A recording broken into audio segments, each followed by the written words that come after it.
कल्पना करा, एक अशी जागा जिथे हिवाळ्यात तापमान -30°C खाली जाते, पण उन्हाळा आला की तिथे पाण्याची टंचाई निर्माण होते. आणि अशा ठिकाणी एका माणसाने बर्फाचा डोंगर तयार केला, जेणेकरून उन्हाळ्यात तो हळूहळू वितळेल आणि हजारो लोकांना पाणी मिळेल. इतकंच नाही मित्रांनो, अनेकांच्या मते 3 इडियट्स चित्रपटातील रॅन्चो या पात्रामागील प्रेरणाही याच व्यक्तींकडून मिळाली. आज आपण जाणून घेणार आहोत लडाखच्या सुपुत्र, अभियंता, शिक्षक, संशोधक आणि समाज सुधारक सोनम वांगचुक यांची प्रेरणादायी कहाणी. सोनम वांगचुक यांचा जन्म 1 सप्टेंबर 1966 रोजी लडाखमधील एका छोट्याशा गावात झालं.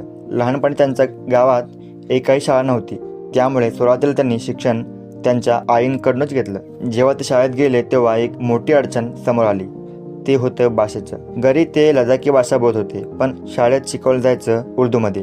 भाषा समजत नसल्यामुळे त्यांना शाळेत कमकुवत विद्यार्थी समजले गेले, पण प्रत्यक्षात ते हुशार होते. दोष त्यांचा बुद्धीचा नव्हताच, तर शिक्षण पद्धतीचा होता. मोठे झाल्यानंतर त्यांनी मेकॅनिकल इंजिनिअरिंगमध्ये शिक्षण पूर्ण केलं. शिक्षण पूर्ण झाल्यावर त्यांनी एक विचार केला, जर मला अशी शाळेत अडचण येत असेल, हजारो मुलांनाही येत असेल. याच विचारांतून त्यांनी त्यांच्या मित्रांसोबत मिळून SECMOL म्हणजेच student educational and cultural movement of Ladakh ही संस्था सुरू केली. येथे मुलांना फक्त पुस्तकाचे शिक्षण नाही, तर प्रत्यक्ष काम करून शिकवलं जायचं, म्हणजेच प्रॅक्टिकल एज्युकेशन मिळत होते. त्यामध्ये सौर ऊर्जा, शेती, बांधकाम, विज्ञान, नेतृत्व म्हणजे जीवनासाठी शिकण्याची गरज आहे ते सगळं इथं शिकवलं जायचं. लडाखमध्ये हिवाळ्यात भरपूर पाणी गोठते, पण उन्हाळ्यात शेतीसाठी पाणीच राहत नव्हतं. मग सोनम वांगचुक यांनी यावर भन्नाट उपाय शोधला. जर हिवाळ्यात पाणी उंच फवाऱ्यासारखं सोडलं तर ते गोठून मोठ्या शंकूच्या आकारचा बर्फ तयार होईल आणि उन्हाळ्यात हाच बर्फ हळूहळू वितळून शेतकऱ्यांना योग्य वेळी पाणी मिळून जाईल. या शोधाला नाव ठेवण्यात आलं आईस ट्यूब.